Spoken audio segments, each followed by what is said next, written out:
Snark Squad. Babes! We are so back. It is Monday evening.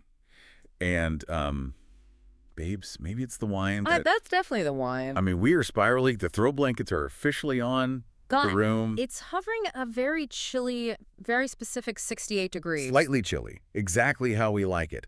But, babes, the chaos, the sheer delusion. Coming in incredibly hot tonight. So hot. But wait, before we even get into the TV mess, we need to chat for a second. Oh, God. What now? Because one of us, meaning me, was reading an article earlier today about marketing. Okay, I'm listening. And I had a thought, a major realization. Should I be scared? Yes. Is being a dentist, like basically the exact same thing as being a high-level marketing master. Wait, let me actually think about that. Like, think about it. We spend all day, literally all day, convincing people to do things they absolutely need to do but desperately do not want to do. Like root canals. Root canals, deep cleanings, like roast procedures. I mean, logically, you're not wrong. The psychology of persuasion is kind of our whole foundation. Right.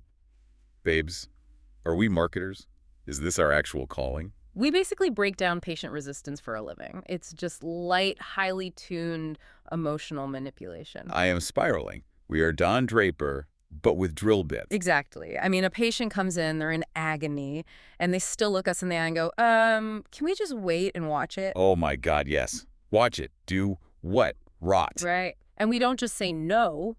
We validate their fear, and then we elegantly guide them into the chair. It's so true. Oh, you don't want the crown. I mean, you could just let the tooth shatter at a dinner party. Totally your choice. Textbook urgency creation. We are the elite marketers of oral health. You really are. I'm updating my LinkedIn tomorrow. But speaking of the clinic, we have to do our life check. Highs and lows of the day, and they have to be chaotic. Oh, my high today was peak chaos. Yeah. It actually proves your point about human psychology perfectly. Please lay it on me. I need this. Okay, so I had a patient today. Let's call him Steve. Classic Steve. Steve comes in, right? And he needs a temporary crown re-cemented. He sits down, and he is clutching, and I mean white-knuckle clutching, a massive Dunkin' iced coffee. Oh, no. Sweating cup and everything. The ice is literally clinking.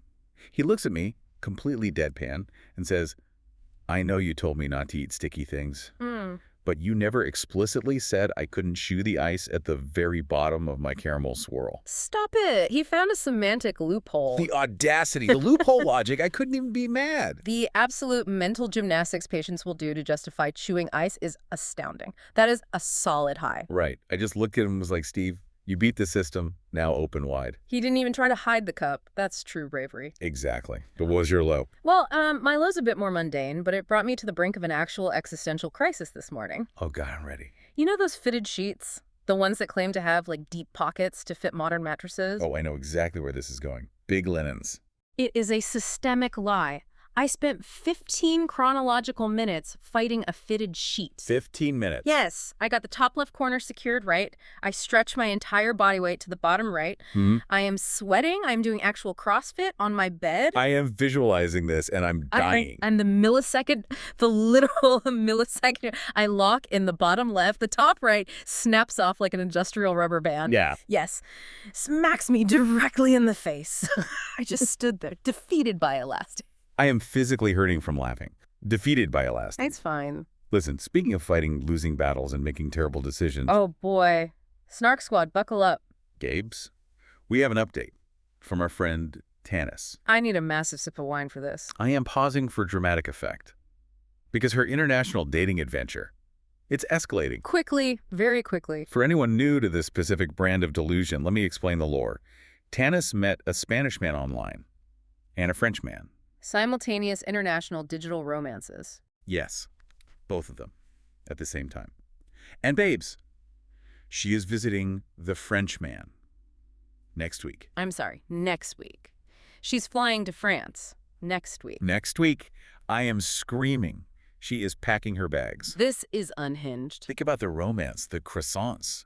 A man she's only spoken to through Wi-Fi is meeting her at Charles de Gaulle. See, while you are storyboarding her rom-com montage, my analytical brain is preparing the emergency extraction plan. You are so cynical. I am pragmatic. Look at the data. She met him on the internet.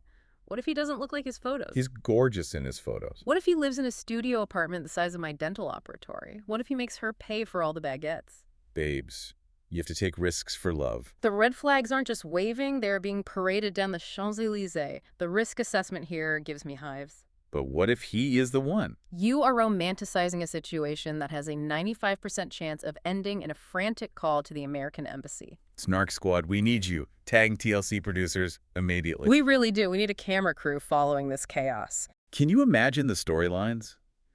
Tanis arrives in Paris, but wait. The Spanish man took a high-speed train across the border. It would be premium television, a literal love triangle spanning the European Union.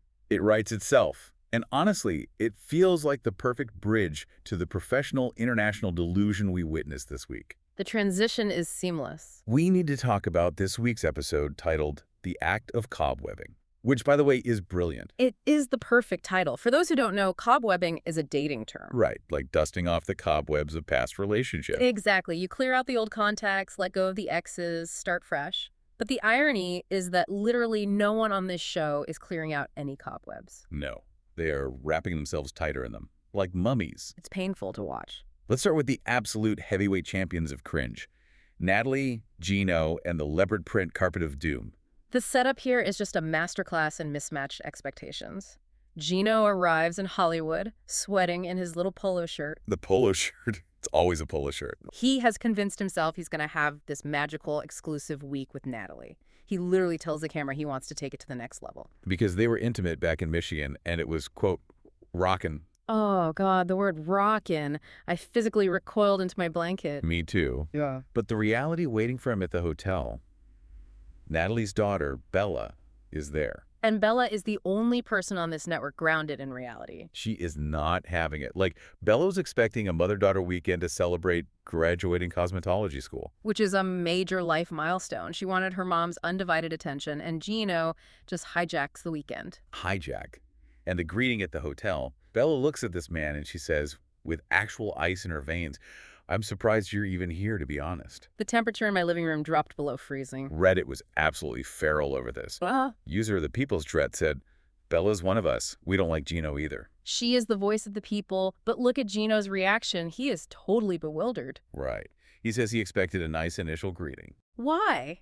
Why would you expect a nice greeting when you've crashed a graduation celebration? He lacks basic social awareness. And Natalie's solution: to just leave Bella alone at the hotel so she and Gino can go out. Incredible parenting, really top-tier conflict resolution. And where do they go? Where does Natalie take this awkward, hat-wearing man from Michigan to, quote, unleash the beast? I can't even say it. To a strip club. A sports bar with strippers. I lost my actual mind. From a psychological standpoint, Natalie is testing him. She wants an alpha. So she thrusts him into a hypersexualized environment. To see if he'll rise to the occasion. But the execution is just surrealist art. Gino is thrilled at first. He's like, now we're talking. This is my kind of place. He wants to project that baller image. But then Natalie wants them to make it rain. And here comes the make it rain fail. She hands him a stack of cash.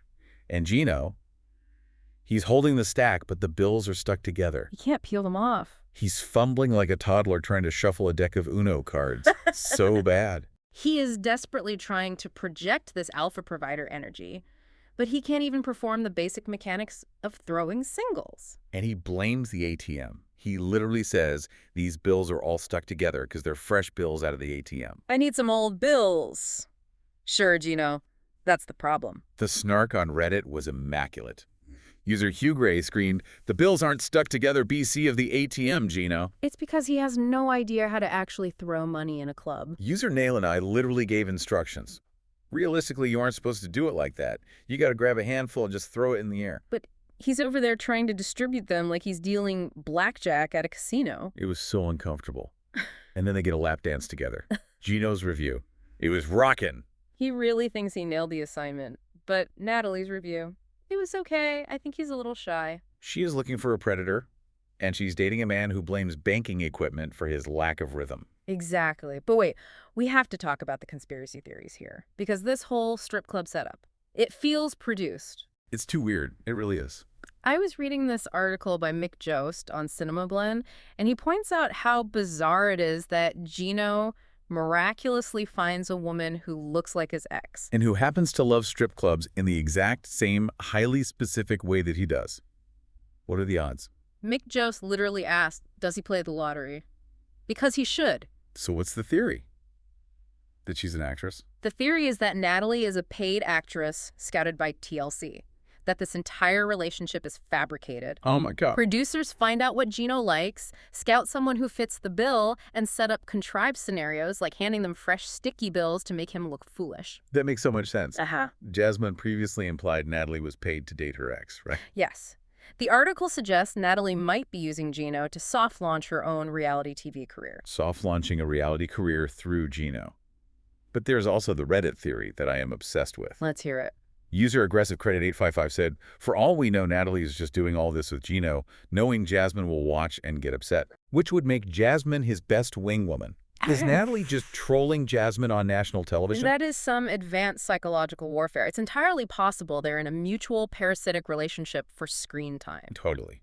But whether it's real or produced, it led to the ultimate intimacy. They go back to the hotel, get into bed with that awful leopard print carpet. And he took the hat off. He took it off. The hat base has been achieved. I was screaming. User Brush Tickler said, ooh, she got to the all-important hat base. But the horror. User Glormine pointed out the real crime here. Oh, I know. Outside shoes in bed, very clean. He had his sneakers on in the bed. The outside shoes on the duvet cover, it's a biological nightmare. I can't even process the lack of hygiene. It's disgusting. But think about the psychology of the hat. The hat is his psychological armor. He takes the armor off for Natalie, signaling vulnerability. But keeps the physical armor, the shoes on. Exactly. He is terrified of emotional exposure, but entirely oblivious to physical boundaries. Babes, when the hat comes off, the red flags go up. That needs to be on our merch. Write that down. Okay, let's travel to Maine. We need to talk about Vanja, Tony, and the bachata nightmare. Oh, this was a psychological thriller? A masterclass in destroying a man's self-esteem. The setup. Tony goes to Maine for Vanja's cousin Sinella's 4th of July party. He's trying to apologize for his poor communication. He brings a peace offering. Pink and blue sparkle earrings for the cousin. He's making an effort. He really is. He sits Vanja down and says, since this is my last night here, we can spend more time together. He suggests cuddling. A totally normal progression. Mm-hmm. And that is when Vanja drops the bomb. The celibacy clause. Here we go. She looks at this man and says, celibacy has been the story of my life. Yeah. I definitely know it's not going to be before the 3 to 6 month mark. 3 to 6 months. Tony's face. He literally says, wow, that was not what I was expecting here. Let's unpack this. She has every right to set boundaries around her body. Absolutely. But as Reddit pointed out, the historical context makes this incredibly manipulative. User No Significance 9-13 said, why is it a flex to deny sex? This is pathological. That she's bragging about, it seems like she did it to control him. And user 2D67 reminded everyone, didn't she jump right in the sack with old Bozo? She totally did. And the guy after Bozo, too. So she has this history of moving fast. And now suddenly she's imposing a rigid 6-month corporate probationary period on Tony. It's not about celibacy. It's about intermittent reinforcement and control. She is punishing him for the sins of her past relationships. She even says, friend Tony and boyfriend Tony aren't necessarily the same person. She creates a hoop, sets it on fire, and demands he jump through it. And then she takes this introverted, awkward man to a bachata dance class. To, quote, pop his dance cherry. I cringed so hard my soul left my body. The phrase alone is a crime. User Cubicle Dweller 12 said, popping your dance cherry, says celibate Vanja. The math isn't mathing. But maybe she just wanted to share something she loves with him. Try to loosen him up. I reject that entirely. If you want to loosen a man up, you take him to a brewery. Fair point. You do not take a rhythmically challenged man to a highly intimate, hip-grinding dance class with mirrors and strangers. Tony is terrified. He admits he has no dancing experience. He literally says, I might just not impress her much tonight. He is vulnerable. And then the real disaster happens. The instructor announces the social free dance. And Tony taps out. He says, I can't participate in something I can't do. I'm just going to go sit down. And what does Vanja do? Does she comfort him? No. She looks at him and says, so you're not going to dance with me? Mm-hmm. Right, I'm just going to go dance with somebody else. And immediately asks a random guy to dance. It was a calculated public humiliation. You take an insecure guy out of his comfort zone, and the second he struggles, you abandon him to grind with a stranger. Tony stews on the sidelines. And then begs, he actually walks onto the dance floor, taps the random guy on the shoulder, and says, do you mind if I grab a dance with my girl? I gasped.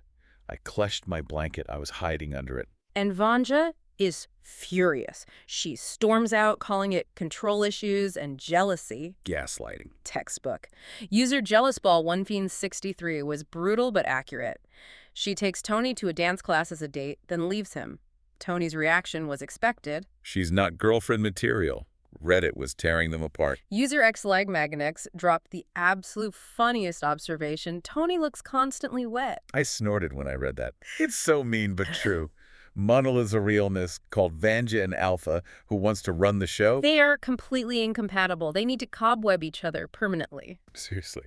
Let's pivot to the Dominican Republic because the exhaustion continues with Sophie and Pedro. The audacity in this segment. The audacity of Sophie. They meet for coffee in the dog car. This is after that dramatic, drunken family birthday party where everyone was crazy and childish. Right, and Pedro is anxious. He wants to repair things. He asks if she wants to try again, if she's free tonight. He is laying his heart on the table over an iced latte. And Sophie, in a move of stunning callousness, looks him in the eye. And says, I'm being honest because I feel like you should know. There is someone today that I'm gonna just, meet. Just hanging out. A date. She tells him she's going on a date. A date. With a local Dominican guy she met on social media. That very day. The sheer cruelty of it. Babes, the sheer audacity to drink the man's coffee while on a trip to visit him and tell him you're leaving him at the hotel to go on a date. It's the dark side of modern dating culture. She uses radical honesty as a shield to behave terribly. Yes. I'm single. I'm talking to you. I like to know you. Like, what? She thinks that because she is being transparent, it absolves her of the guilt. It's almost sociopathic. Pedro's reaction was entirely justified. He says, we have a few days left, and you'd rather spend that time with somebody that you know than spending time with me. He storms off, saying she only cares about herself. Good for him. I felt so bad for him. You do not fly to another country and then swipe on local apps, but honestly, the DR is just a hotbed of messy communication right now. Because we desperately need to talk about Liz and Villa. The compartmentalization here is fascinating. The whiplash is what gets me. Liz sits Villa down on the beach. It's dramatic. It's somber. She says, I guess I'm just going to be straightforward. There is somebody back at home that I've been seeing. Villa is crushed. He says he feels like he's wasting his time. It's a tearful confession. And then, cut to the hotel room. Cognitive dissonance takes the wheel. They go from a tearful beach breakup directly to the bedroom. Liz is suddenly like, take these off. Do bad things to me. What happened to the guy back home? What happened to wasting time? It's a psychological concept called guilt alleviation. She felt guilty about the guy back home, so she confessed. And that made it okay. In her mind, yes. She paid her emotional penance on the beach, which somehow gave her a free pass to sleep with him in the hotel room. It defies all logic. Reddit was incredibly confused. User Kansenkin said, Liz suddenly remembers she has someone back home and immediately proceeds to sleep with Villa.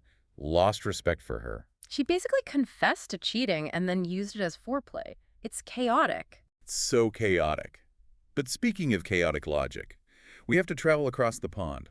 Let's check in on Kim and Wayne's tape and measure romance. The evolutionary psychology of dating apps in real time. The setup. Kim is talking to Wayne. He's 52, lives in the UK, divorced, 3 kids. They finally video chat. And Kim is swooning over the accent. She literally says she wants to, quote, eat grapes and listen to him read poetry. She is romanticizing the concept of a British man, not the actual human being on the screen. Oh. And then the height question. She asks how tall he is. He says 5'6". Kim is 5'9". Oh, the horror. She actually gets off the video call, walks over to her wall, measures 5'6" on the wall, and stands next to it. Unbelievable. I'm a tall queen, she says. She throws a middle flag on the play because of his height. This is where Reddit's hypocrisy check comes in. User Desperate Jury 8554 noted, I wish Kim wasn't so fixated on height. I'm sure she wouldn't appreciate being judged on something she can't change about her appearance. Which is so fair. And user 2D617 shared a beautiful story about their 5'6" dad, who was an extraordinary father, saying, height is cosmetic. Focus on character. I love that. It's fascinating how society demands rigid body positivity across the board, yet maintains draconian height requirements for men. But then you have users like No Significance 9313 defending it, saying, it's hard for me not to associate a man that short with being underage, which is a total turnoff. The debate was raging. But honestly, I think Kim is just hopeful. Yes, she measured him on the wall, but she is looking past it. Because Wayne has his life together. He's a business owner. She's gathering data. She is just scared. She literally says, do I really want to invest my time and money to go over to another country to have my heart broken again? I will concede she is on the hopeful side of the spectrum. But if we are talking about the complete absence of hope, Oh, no. we have to talk about the preview madness. Cortney and Colt. The delusion returns. I screamed at my TV. Cortney says, I talked to Colt. I guess he's coming back, and she is going to the airport to pick him up. We need to remind the Snark squad of the historical data here. Colt is a pathological liar. Yes, user Tyburn laid it all out. Colt is a pathological liar, faking stories about being in Canada on daily FaceTime calls only to be in Brazil the whole time. Geographical gaslighting. He faked his location on planet Earth for months. And Courtney's going to pick him up. She says, I still care about Colt and I feel responsible for him. No. It's a savior complex. Reddit unified in one massive scream. User Cubicle Dweller 12 just wrote, "Why, Courtney?" Why? It is trauma bonding. Colt completely shattered her reality, and instead of walking away, she is getting in her car to fetch him. It is the definition of desperation. She is ignoring every alarm bell because she wants to fix a broken man. Which brings us to the ultimate question. The central premise of the entire 90-day universe applied to us. Snark Squad, I want you answering this in your heads right now. Yeah. Be honest. Would you fly internationally for someone you barely know? I already know your answer to this, and it terrifies me. My heart says yes. Look, I am a logical, professional woman during the day. Debatable, but go on. But if an Italian man with a good jawline tells me he loves me over FaceTime, I am packing my bags, babes. I am bringing my ring light to Rome. You are unwell. The adventure. The possibility that he could be my soulmate. How do you say no to that? My brain says absolutely not. Let me inject some reality into your Roman holiday fantasy. The return on investment for international dating is terrible. But the romance? You are flying 12 hours. You are staying in a hotel with a stranger. This man might be 5'6" when he swore he was 6'2". He might take you to a local strip club on a Tuesday. Okay, the strip club point is fair. That would be a deal breaker. Or, like Pedro experienced, he might just look at you and say he's going on a date with someone else he met on Tinder. Ah, true. You are risking thousands of dollars for a connection based on carefully curated texts. Look at our friend Tanis. She is boarding a plane next week based on this exact spiral. And I'm going to bake her croissants for the flight. You are an enabler. But Snark Squad, the contrast is real. The Monday evening spiral is complete. The cozy chaos tonight has been elite. It truly has. From the terrifying realization of our marketing delusion as dental professionals, the Don Drapers of dentistry, to the absolute real-life drama of Tanis flying to France. And of course, the international TV spirals we just dissected. Gino's hat, Vanja's dance floor disaster, Sophie's audacity. It's too much. So, Snark Squad, I have questions for you. Answer us in the comments. Would you visit someone internationally like Tanis? I genuinely want to see the data on this. I need to know the percentage of our audience that shares your delusion. Secondly, are we low-key marketing experts as dentists? Validate my new career title, please. And lastly, do we need to get Tanis on reality TV ASAP? The answer is yes. Tagged producers. Reminders for the week. Rate, review, subscribe, send in your messy submissions. Send this to your friend who would absolutely book a flight for a man with a good jawline. You know who they are. Call them out. Thank you, Snark Squad, for hanging out in our chilly, blanket-filled room. Keep your wine glasses full and your standards higher than Kim's wall measurements. Stay shady, stay iconic, and we'll see you on the Snark side. And leave with this final thought. We sit here on our couches, wrapped in our blankets, judging Gino and Vanja for their absolute delusion. But what if we are the ones being manipulated? What if the ultimate act of marketing brilliance isn't a dentist selling a crown, but TLC convincing millions of us that these fabricated disasters are real life, demanding our attention every single Monday night? Who is really the delusional one? Think about it.